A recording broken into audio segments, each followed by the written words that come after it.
Hello. Hi. Hope you're well. Hope you're swell.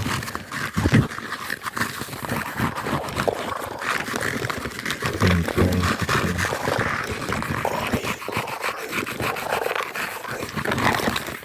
fantastic. If you're not, it's okay. It's a great, today's a great day. Today's a fantastic day. Do y'all pray in the morning? Y'all should pray in the morning, man.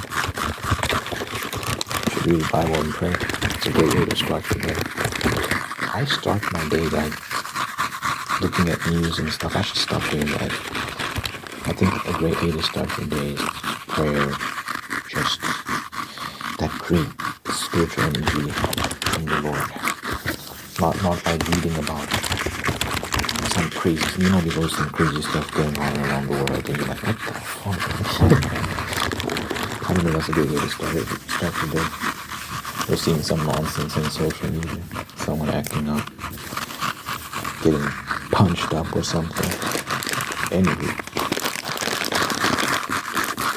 I have an album out. It's called Forget-Me-Nots and Comedians. It's called Forget-Me-Nots and Comedians. 12 love songs. 12 love songs. Wait, what? No, that's not true. It's just 12 songs. Some of them are love songs. I'm mixing it up because usually after I talk about the album, I talk about my poetry book, which is 40 love poems. There's 40 love poems. So I was jumping ahead and I was mixing things up because I did all 40 love poems. It's not 12 love songs. There are love songs, but it's not primarily, it's not like exclusively love songs. Anyway, 12 songs. The link for that is in the description. And then I have a poetry book which is 40 love poems. 40 love poems. It's called Many Shades of Flowers, and the link for that is in the description as well. Please give me a 5-star rating. I really appreciate that. Thank you.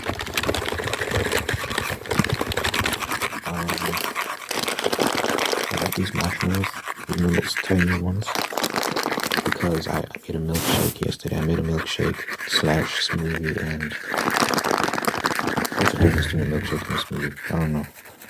But I put like yogurt and ice cream.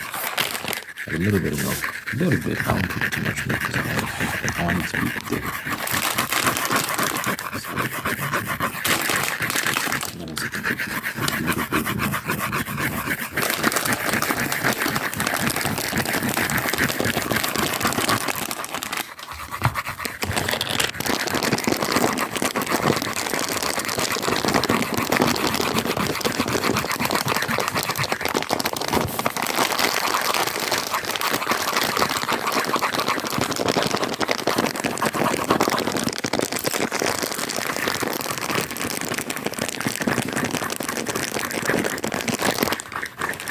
These little baby ones.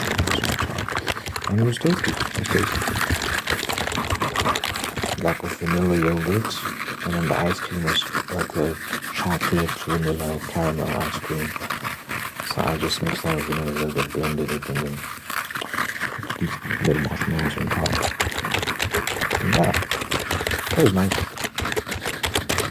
Would recommend.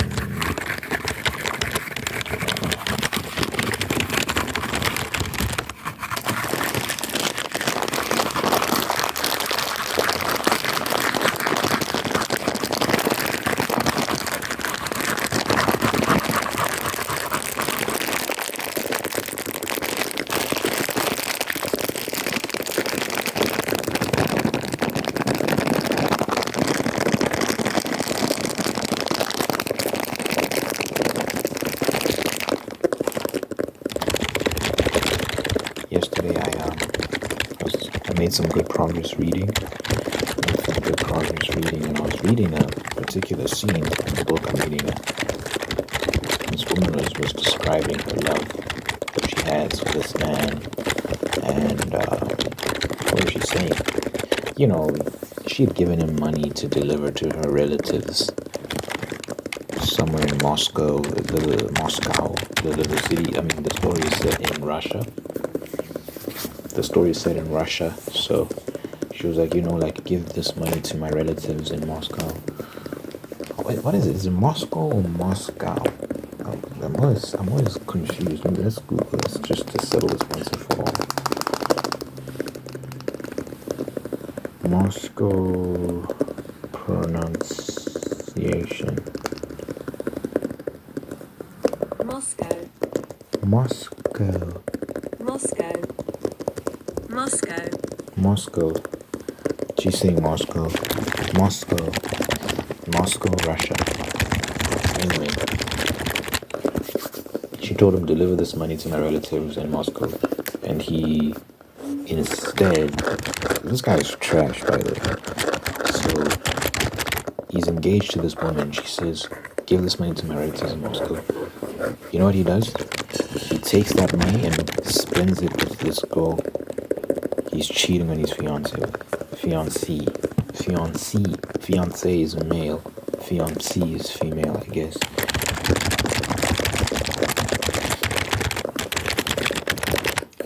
So when she was aware of this, she became aware of this, and she didn't hate him for it. Instead, she said, I wish you'd be honest with me, because I'll forgive him. I don't want him to be ashamed in front of me. I want him to hold his head high in front of me and know that he can always come to me and tell me things, and he doesn't have to hide from me. And I was like, that's amazing.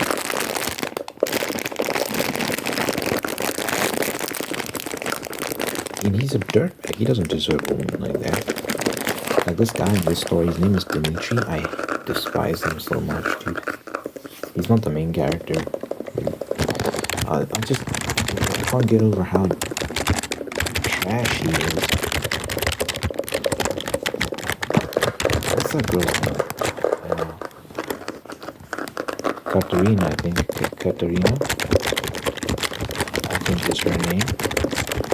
She is, at least so far where I'm at in the story, she's an angel compared to him. He's a little demon. Just runs around cheating on her and hurting her, and it's unfortunate, man. And he plays this game of being like, oh, I'm such a terrible person, she needs to move on, because I'm a scumbag, and then, as if admitting it makes him more virtuous, as if admitting it absolves him of guilt or something. It's like, no, you're a terrible person, bro. You're trash. You can admit it, but you're still trash. The things he's doing to this girl, man, what's wrong with you? And the woman he's cheating on her with is so manipulative and just, she doesn't love him. So he's settling for a woman who doesn't love him and rejecting a beautiful woman who does love him. That doesn't make sense. Infuriating.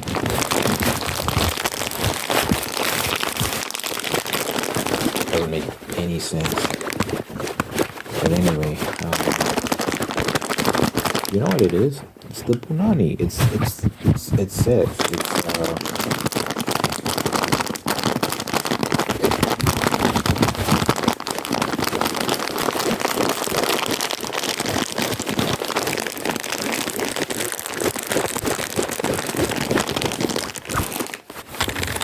This doesn't get talked about enough in contemporary circles, but especially with men.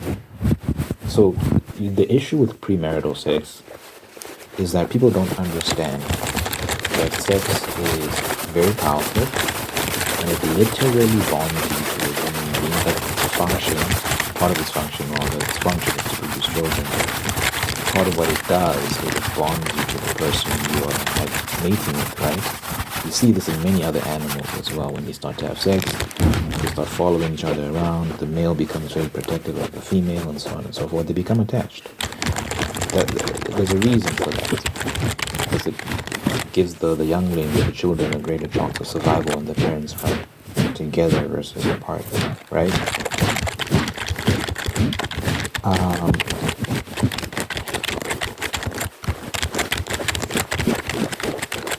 it's commonly understood that with females in particular, females are usually the one that develop attachments after sex, right? And we've seen this in movies. The girl sleeps with a guy, and then like she's like, "What are we?" That everyone knows that stereotype, that running joke. It's not really a running joke. It's reality. A lot of girls get very, very attached after sex. You have some of these girls out here that will claim that that's not the case, and maybe you shouldn't be admitting that out loud, because how much sex are you having? You're just wholly dispassionate about it. Perhaps keep that to yourself. But for the most part, oh my god. Anyway, so it's commonly understood that women.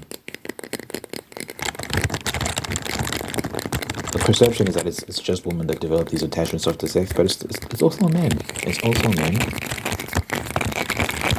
Because oxytocin is the drug the brain releases. Well, it releases vasopressin and oxytocin. Oxytocin is like the love drug, the love hormone, whatnot, right? Gets you in your feelings, all these sort of things. And women produce it more than men do during sex. So based on that, it's usually like the perception is that it's women primarily that experience these sort of things. But you notice something with men too, and I've seen this.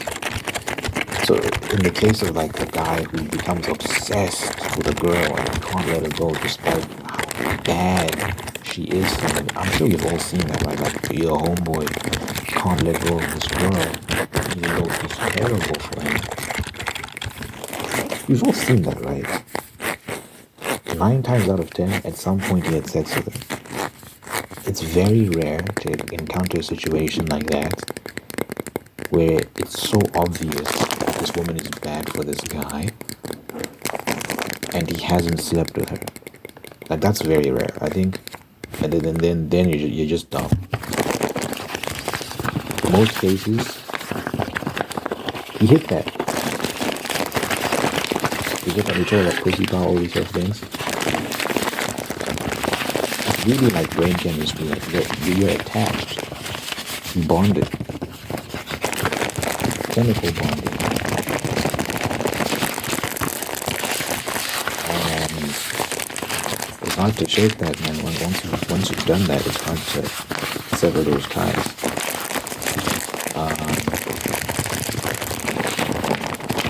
And it affects men. I'd argue just as much as it affects women. Well, my brother had a girlfriend that he did not like, and we were praying to the Lord that they break up, right? For like, please, I pray that he doesn't get this girl pregnant. I pray that he doesn't get this girl pregnant. I pray that he doesn't get this girl pregnant. And we were hoping that they break up. She just wasn't. Well, she was just not. Even her character, the way she behaved, and all these sort of things, she was chaotic.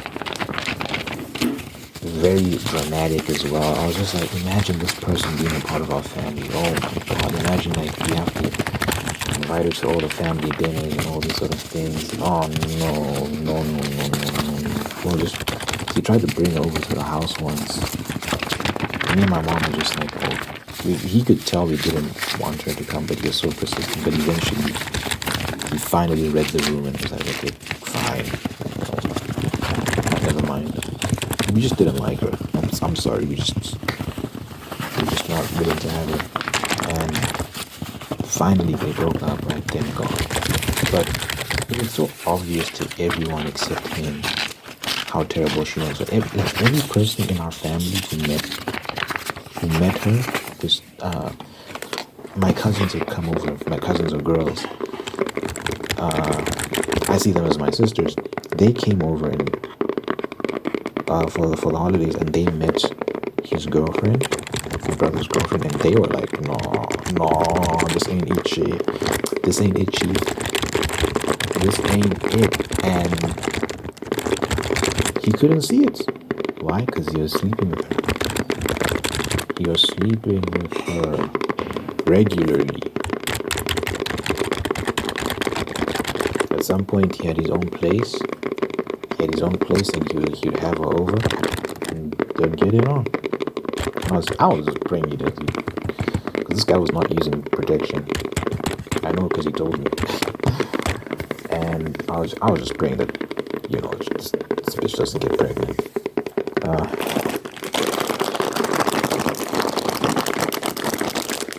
But yeah, he couldn't see the issues. And she actually cheated on him at some point as well. She cheated on him and he still went back to her. So,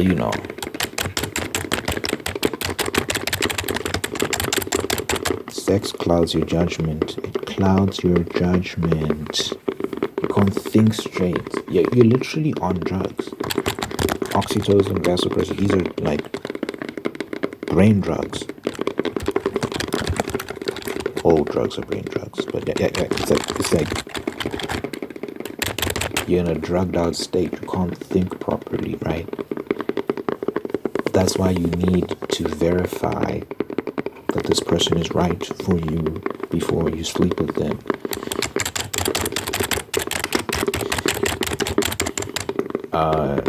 God designed sex. That's why he says don't have sex before marriage, because he understands what it is. If you think of yourself as a machine, in a way you kind of are a machine. Your body is machinery in many, many ways. It operates like machinery. It has circuitry, it has functions. It needs fuel, it needs this, it needs that. There's so many things, so many mechanisms. So when he says don't have sex before you're married, it's not because he's being a kid. It's because he's like, I built you in a specific way. You can't be out here just doing what you want as if there won't be any consequences to that. But people are stubborn. They don't listen.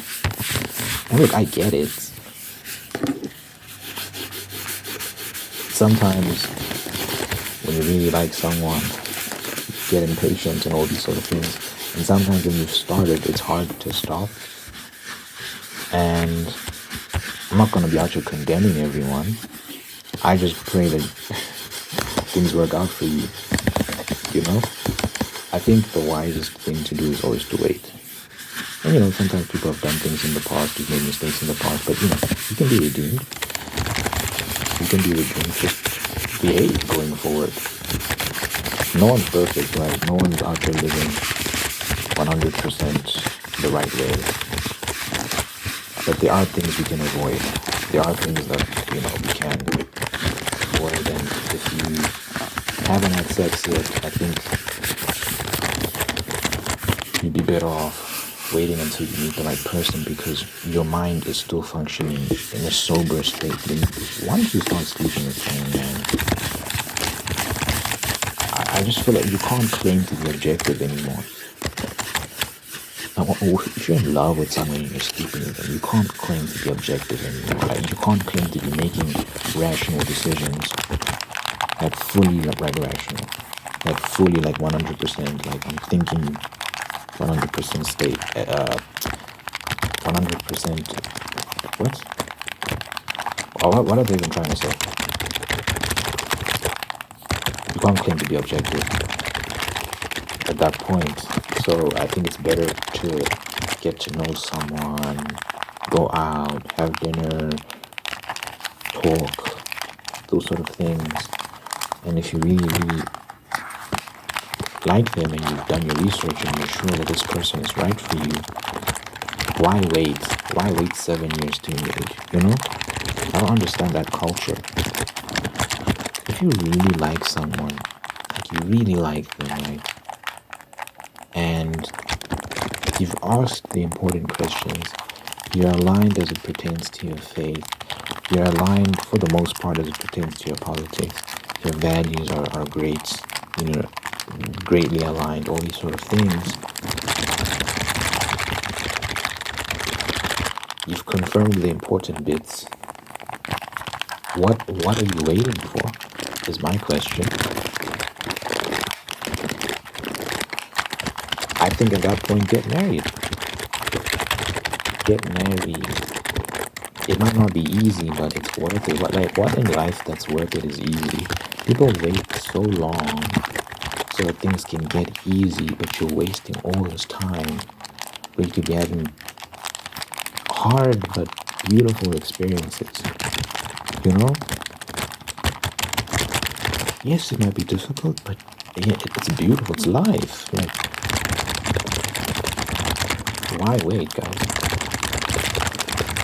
And I think that's the issue, right? Is like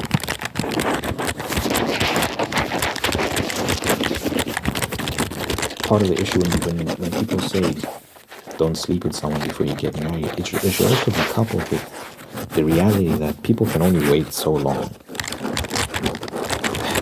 People can only wait so long when they're burning with passion and desire for each other, right? So it's like common sense also has to be applied.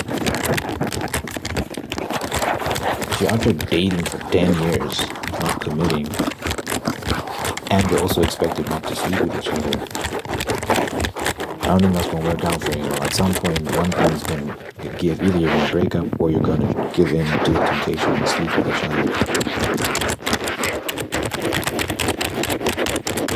Historically, people have always gotten married very quickly, relatively quickly. It never used to take this long.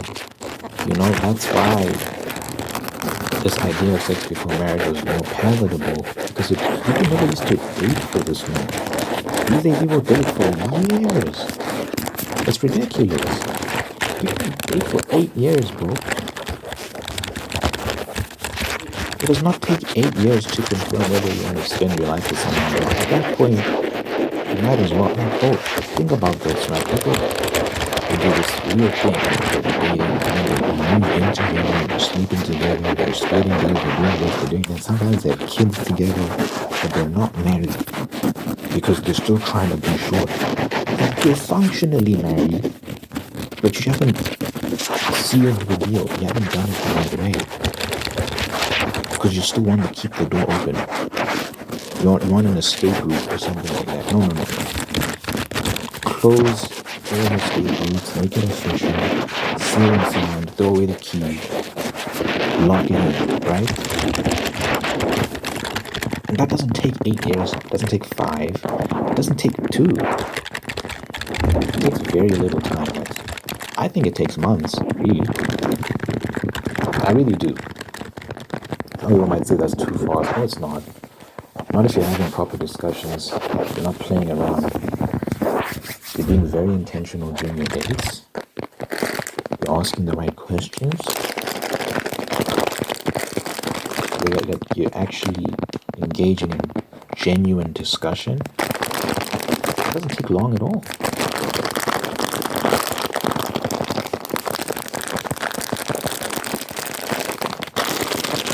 There's some people who've gotten married in a matter of weeks and have very successful marriages. I'm not saying everyone should do that. I'm just saying, I'm trying to show you examples of like how fast it can actually go in some cases.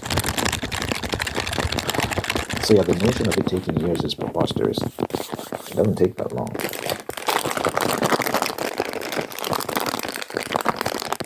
But anyway, I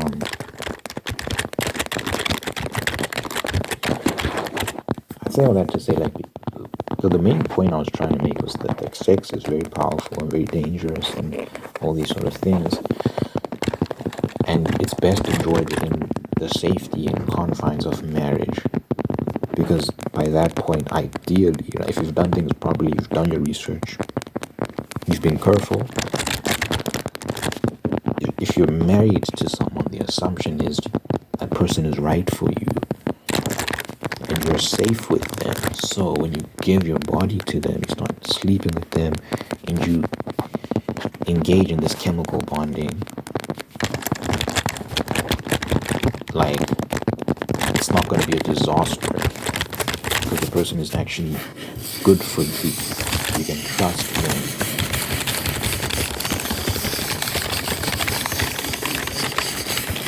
So that would be my advice to people. It's not my advice. This is ancient wisdom. This is God's wisdom. So it's not coming from me. I think everyone has observed this and known this to be true forever. People always try to mix things up. It's just seen as old school and stupid and like people like look at it as like, oh, it's just religious. It's the wrong way of looking at it. It's practical. It's practical. Even if you're atheist or something, why? But even if you are atheist, it's still like just even from that perspective, like just practically, if you know anything about sex as it pertains to biology, you're aware of pair bonding, you know, and what I'm saying is true, even apart from the spiritual.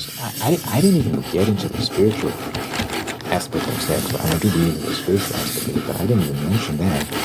I was just talking about purely like the biological aspect of it. But I also do think there's spiritual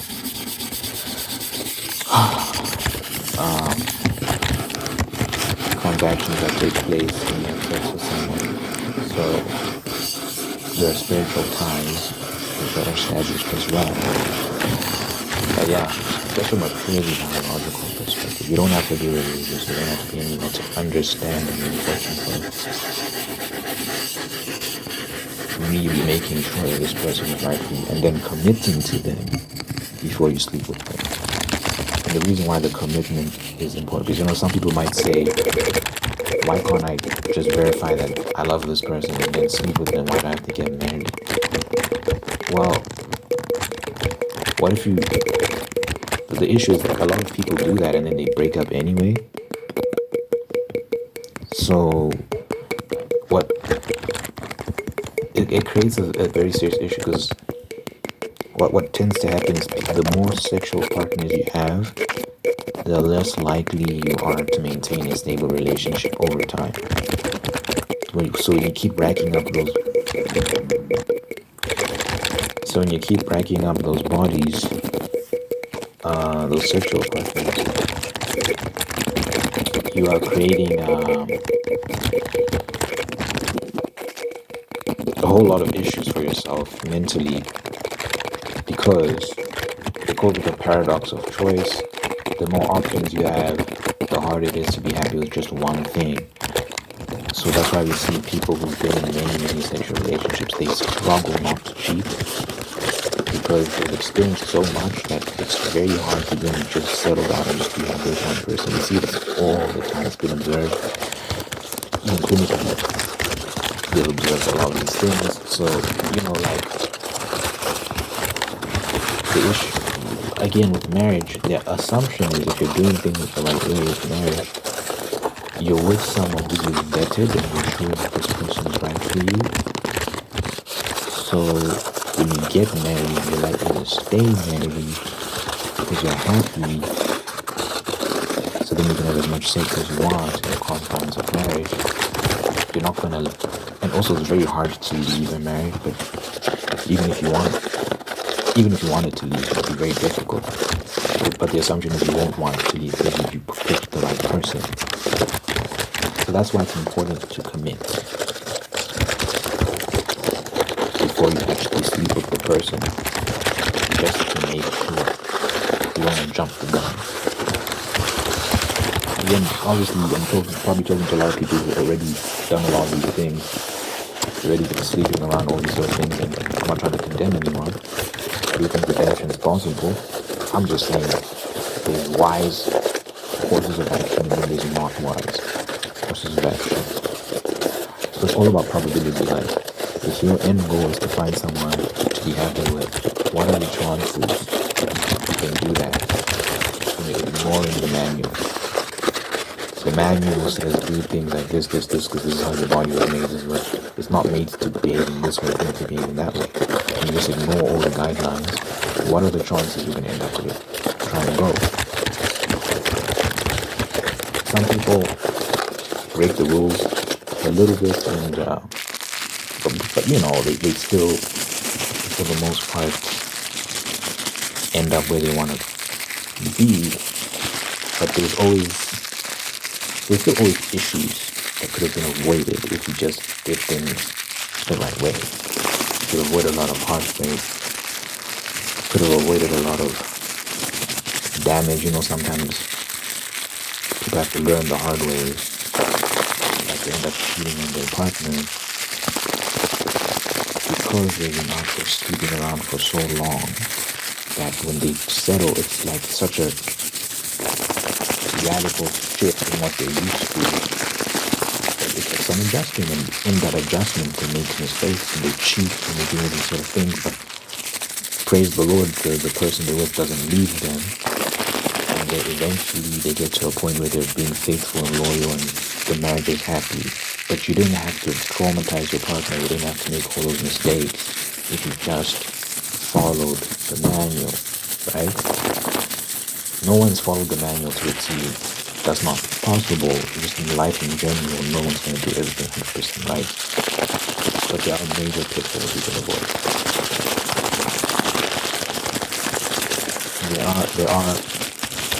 There's the big mistakes and then the small mistakes. The big ones you can avoid. So be careful. Be careful, people. At the end of the day, people still do what they want to do. I'm just saying, be smart.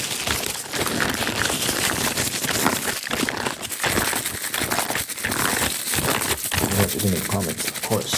You want to do in the comments. Love to hear that.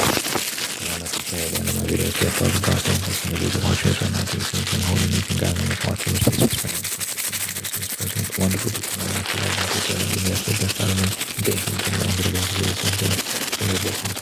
love and marriage and sustaining the love and marriage and making those very happy. Thank you for blessing this person with this great gratitude so we can give thanks for all the wonderful things in your life and that you can find peace, contentment, and try to keep more blessings. Let your presence be felt in this person's life. With them, let your God, let your loving words be there for them. Your health, long life, and happiness over this person over the care house. In my name, we pray in Jesus' name. Amen.